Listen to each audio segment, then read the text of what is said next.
Okay, before I start, I'm David Kahn. The title of this is 20 books to read before you go full-on video. I don't know what that full-on video part means, but it's my argument, one of my arguments to keep buying books. Don't buy Kindles unless you're going on vacation. Those things work, I guess, but buy books. Okay, here we go. The Epic of Gilgamesh by nobody knows. This is the first piece of literature. It's humankind's first story. It's about the battle between the town dwellers and the nomads. The townies win. The three major prophets, Isaiah, Jeremiah, and Ezekiel. Don't think of these as fortune tellers.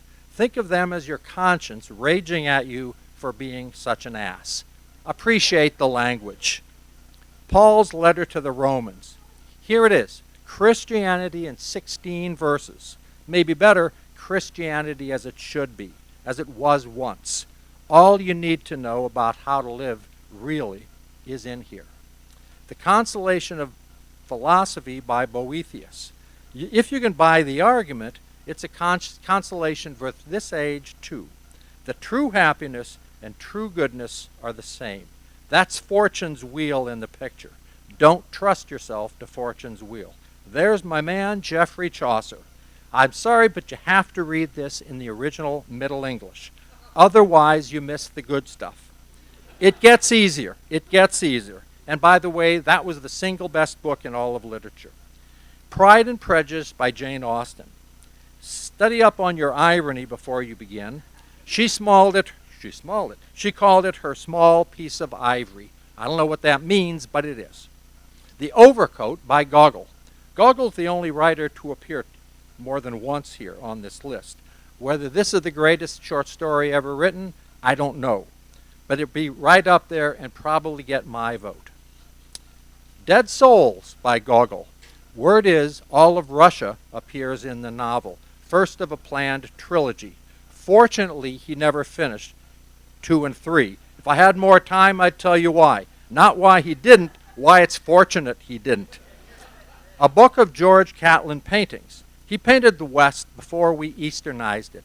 Don't get fooled by books of Edward Curtis photographs. They're posed setups. Catlin's paintings.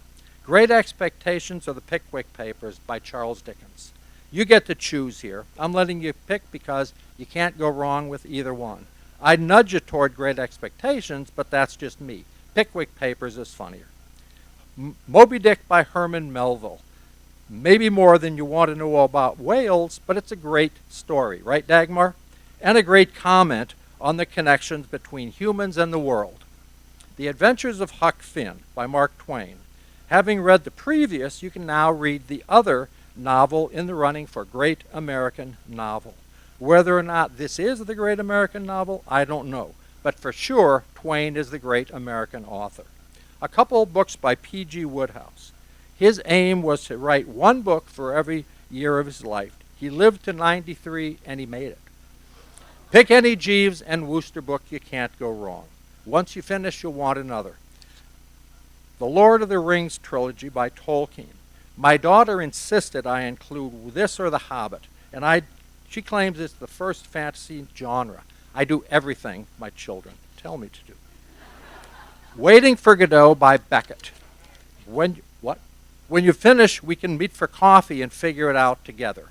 I hesitate to point to movies over books, but since this is a play, I'll tell you, there's a great version available online. Odes to Things by Neruda. You gotta like a collection that includes Ode to a Table, Ode to a Clothespin, and Ode to French Fries.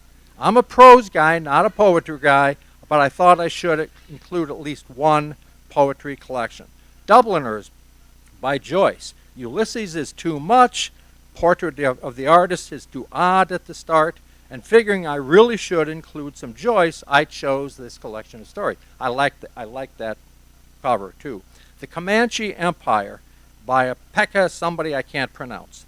I had to have at least one nonfiction book here, and strange that one of the great books about Native Americans is by a Swedish guy.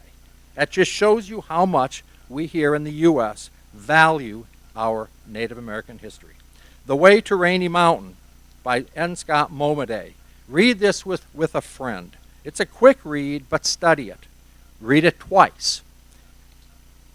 Another USA trilogy. This is the first of my brother's USA trilogy, modeled after John Dos Passos' trilogy of the same name.